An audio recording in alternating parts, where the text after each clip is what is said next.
Hello everyone, welcome back. This is Anu here.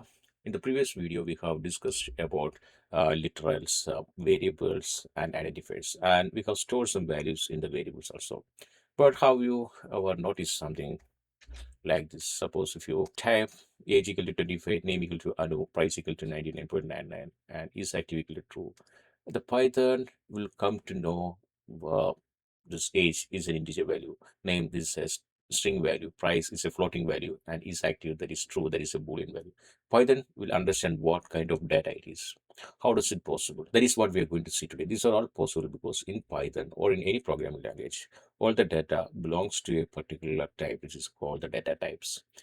If it is, suppose if you see this one, this is an integer value, this is an integer value, and this belongs to a string value, and this belongs to a float value, and we know this is a boolean value. So how does Python come to know these are all different kind of data types and all? That's what we're going to see today. Agenda for today's video is Python data types. Let's imagine some real life analogy. Suppose you are arranging different items in different boxes, you are arranging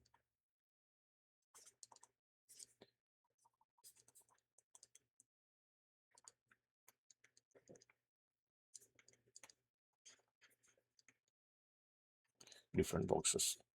Okay. First, fruits goes to box 1, then books goes to box 2, and closed box goes to box 3. We are not going to mix them together. We are not going to mix them together, isn't it? We are not going to mix them together. And each belongs to its own category. Each belongs to its own category. This category is called data types. This category is called data types. Okay, then what does this data type means? Data type means we specify how much memory it needs, and what operations it can perform, and what kind of data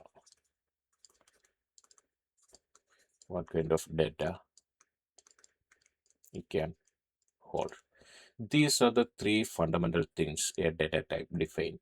Suppose if it is an integer, it can hold only the integer value. Okay, it can hold only int values. It cannot hold int integer cannot hold any string value.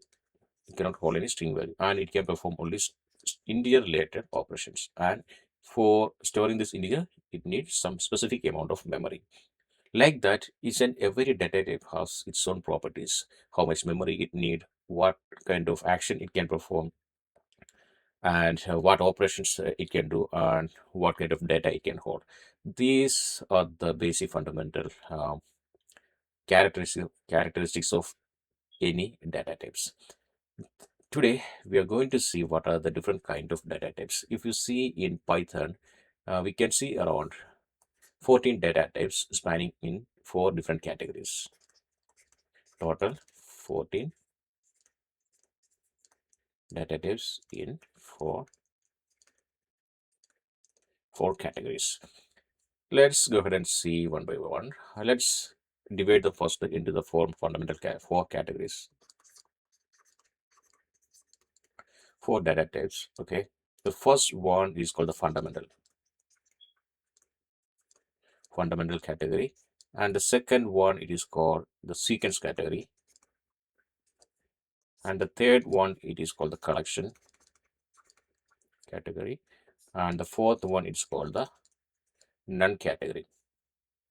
These are the fundamental divisions of, or not the fundamental, these are the basic division of this data types. These four divisions are again subdivided into different categories. Let's go ahead and see them one by one. Fundamental category data types. The first one we can call integer, that is to store integer data.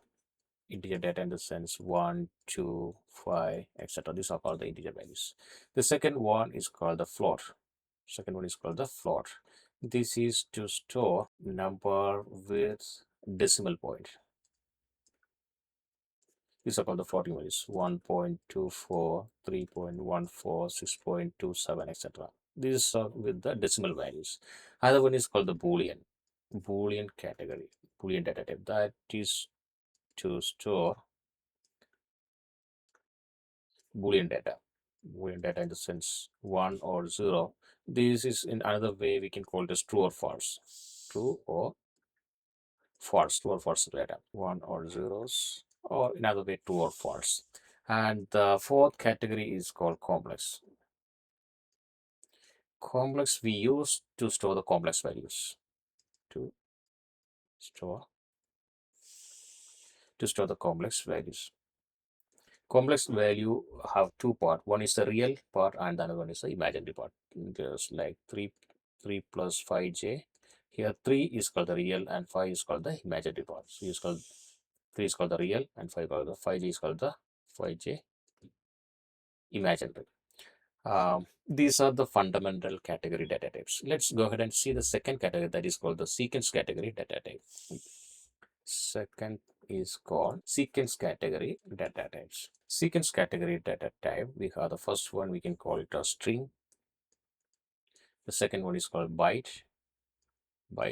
Then third one is called the byte array. And the fourth one, we can call it as list. Fifth one is tuples. Another one we can call it as range function. These are the six categories of sequence category data type. Okay, here the string, we can use string for storing the string value. Store string values like hello, cat. These are enclosed within double or single inverted commas. Okay, and there also we have single line strings are there and multi-line strings are there. If you enclose some string within triple inverted comma, if it is double or single, then we can have multi-line string. And another one is called the bytes. Bytes and bytes are almost same. We used to save the numeric values ranging from 0 to 255 in bytes, and bytes are 0 to 255. The difference is bytes is immutable, whereas byte array is mutable. In the next video, I will show you what is meant by immutability and immutability. What is the difference between mutable and immutable data types, and what are the operations we can do with them, that I'm going to show in the next video. Another one is called the list. List is unordered collection of any kind of data. Okay, any data in a collection, unordered in unordered format. List we represent within square bracket: 1, 2, 3, dog, cat. Okay, we can have heterogeneous data inside a list. We can have any kind of data inside a list. And tuples, again, you can have any kind of data. The difference between collection of data, difference between list and tuple, this is mutable. Collection tuples are immutables. Immutable. Another one is called the range function. Range we used to take if we want to take the range of values. Range of value means store range of values. Suppose I want to take a range of 0, range of 5 means it is giving the value of ranging from 0 to 4. That means 0, 1, 2, 3, 4. Always the range will start from 0. As of now, let's see like that. These are the sequence category data type. And the third category is called the collection. Oh, third category of data type is called collection category. Collection category data type. In collection category data type, we have two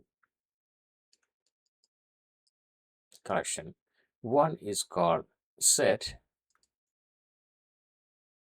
another one is called dict.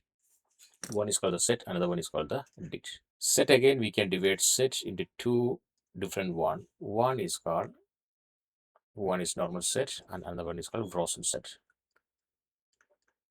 One is called the set and the another one is called the frozenset. These are the two subdivisions of set category data type. One is called the set category and another one is called the frozenset category. These are the two different subdivisions of set category. And finally, we have the 14th one that we call it as none category. None category data type. Okay, none category data type, we have only none. These are the 14 different categories of data types spanned across 4 subdivisions. We are discussing about this Python data types. Here we have fundamental, sequence, collection, and non-category. Fundamentals, we have 4 different categories, and in the sequence we have around 6 categories. In collections, we have 2 major subdivisions, and then again we have 3 subdivisions altogether, that is set and frozenset and dictionary, and for the non-category we have 1. Altogether we have around 14 different categories of data types available in Python. In the upcoming video, we are going to see one by one what are they. I will go ahead with the fundamental, and in detail I'm going to discuss about what are the different categories of fundamental data type, like integer, float, Boolean, complex, with examples. We are going to start the examples using VS Code on next video onwards. Like that, we'll go ahead with the sequence, collection, and non-category. Hope you enjoyed this video. See you on the next one. Bye. Have a good day.